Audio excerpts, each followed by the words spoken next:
Hey everybody, Tricia Parido again. I wanted to share some tips today on navigating social gatherings while we're on a path to sobriety or a sober conscious lifestyle.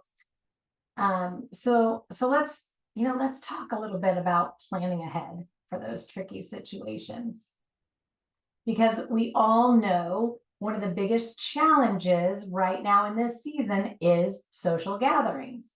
These events can be extremely challenging for us, right? Like those folks that are on a journey to sobriety. Because why?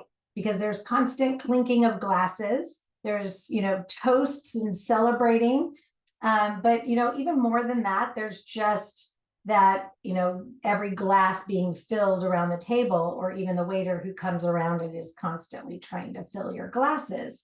So I'll give you a little off topic, or not off topic, but I'll give you one of my tricks was just putting my hand over it and saying nothing, right? Anyway, so planning for success is really important, and that entails planning ahead.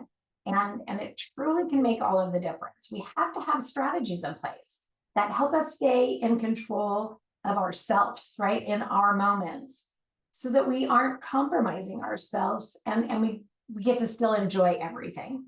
So obviously there's the number one, right? Choosing non-alcoholic alternatives. I bring my own champagne when I go to events like weddings, etc. And I have a particular favorite. It's called, well, anyway, just hit me up. I'll let you know which one's my favorite. And so there's all different kinds of things. So you have sparkling water with a twist of lime juice in there, right? Like that's what I like to do. So you just have to find what works for you, that allows you to have that, glass full of something that's, pretty and refreshing, right? So again, bring your own. It's just so useful.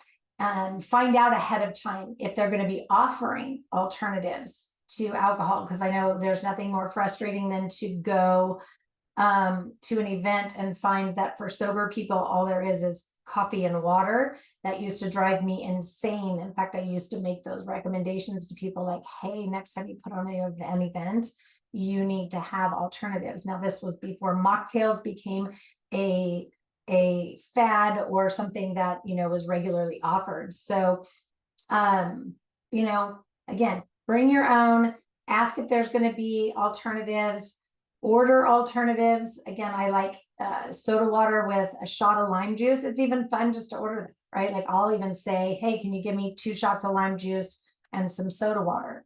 And they actually pour it and mix it just the same as the alcohol. And it's a lot of fun. Another thing that you can do is suggest alcohol-free activities, right? Whether it's a game night, a hike, a coffee catch-up. Proposing these alternatives can make some of your social experiences enjoyable for everyone and a lot easier on you. So you just have to remember that, planning ahead will really allow you to empower yourself. It puts you in the driver's seat of your environments. Notice I say that plural. Just make sure to categorize them.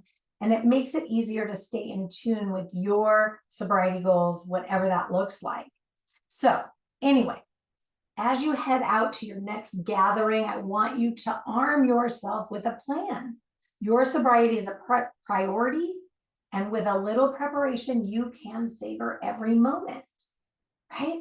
Anyway, thanks for joining me today.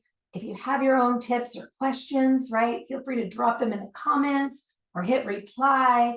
I'd love to have a conversation. Anyway, until next time, stay empowered on your journey.